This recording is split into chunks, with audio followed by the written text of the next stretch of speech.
রাজাকারদের প্রতিনিধি হিসেবে ছিল।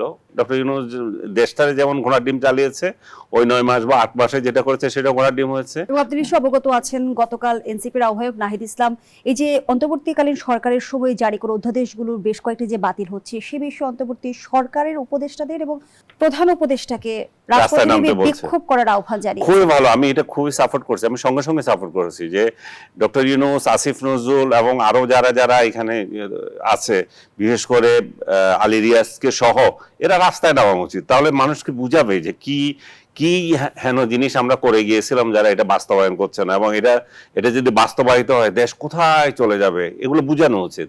না বুঝিয়ে ওরা মানুষকে সাফারিংসে ফেলে দেওয়া উচিত। জাতীয় ঐক্যমত্য কমিশনের প্রধান লক্ষ্য ছিল তো রাজনৈতিক ঐক্যমত্য। 9 মাসে তাহলে হলোটা কি? ঘোড়ার ডিম হয়েছে। ডক্টর ইউনূস দেশটারে যেমন ঘোড়ার ডিম চালিয়েছে, ওই 9 মাস বা 8 মাসে যেটা করেছে সেটা ঘোড়ার ডিম হয়েছে। কিন্তু এই ঘোড়ার ডিমের মধ্য দিয়েও তারা যে একটা বিষয়তে ঐক্যমত্য হয়েছিল, এবং সেই প্রেক্ষিতে তো তারা স্বাক্ষর করেছে, তাই না? জুলাই সনদ তো তারা স্বাক্ষর করেছে। এখন তারা বলতে পারে যে জুলাই সনদে আমরা যেটা স্বাক্ষর করেছি, বিএনপি যেটা স্বাক্ষর করেছে সেটা মানছে না। তখন মানুষ এটা নিয়ে মাথা ঘামাতে পারে যে বিএনপি কোথায় কোথায় মানছে না, সেই জায়গায় দেখি। আমি একটা উদাহরণ বারবার দিচ্ছি, সেটা হচ্ছে যে বিচার বিভাগের স্বাধীনতা।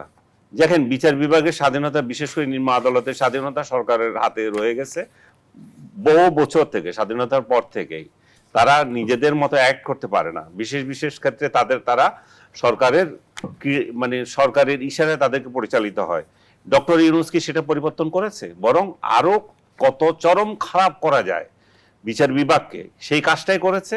এই 18 মাস ধরে বিরোধী দলীয় নেতা কর্মীদেরকে নির্বিচারে জেলে ভরেছে, এবং জেলে ভরে ভরে রেখে দিয়েছে। 18 মাস, 20 মাস, 21 মাস এইভাবে আছে, 19 মাস চলতেছে এখন অনেকের।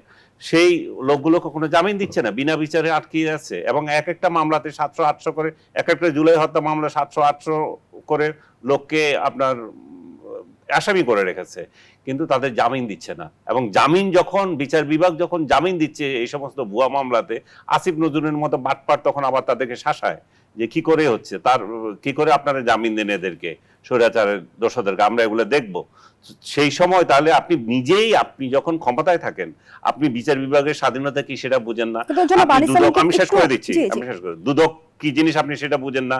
দুদককে আপনি শক্তিশালী করতে চান, কিন্তু আনিস আলমগীরের পেছনে আনিস আলমগীরকে গ্রেপ্তার করে আপনি আবার দুদকের একটা মামলা দিয়ে দেন। আর একটা ভুয়া মামলায় আপনি আমাকে গ্রেপ্তার করেন সন্ত্রাসী হিসাবে, আবার আরেকটা দিয়ে দেন দুদকের মামলা। তার মানে হয়রানি কত প্রকার করা যায়।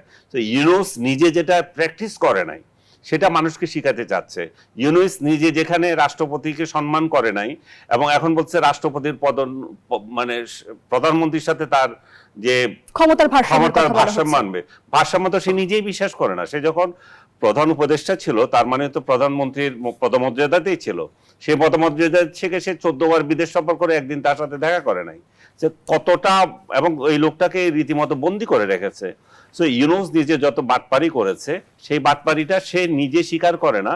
সে আবার গণতন্ত্র শিখাতে এসেছে, সংস্কার শিখাতে এসেছে। তো মানুষ তখন রাস্তায় যখন নামবে, তখন তাকে জিজ্ঞেস করবে। এবং এসএসএফ ছাড়া সে যাতে রাস্তায় নেমে আসে, এবং এনসিপির দাবি অনুযায়ী যাতে রাজপথে থাকে, সেটা আমি চাচ্ছি। অন্তর্বর্তী সরকার প্রসঙ্গে আপনার কাছে একটা প্রশ্ন রাখতে চাই। আপনি যেহেতু অভিযোগ করেছেন, অন্তর্বর্তী সরকারকে বলা হতো দল নিরপেক্ষ সরকার, অরাজনৈতিক সরকার, এবং গণঅভ্যুত্থানের পর বিশেষ পরিস্থিতিতে তিনি দায়িত্ব গ্রহণ করেন।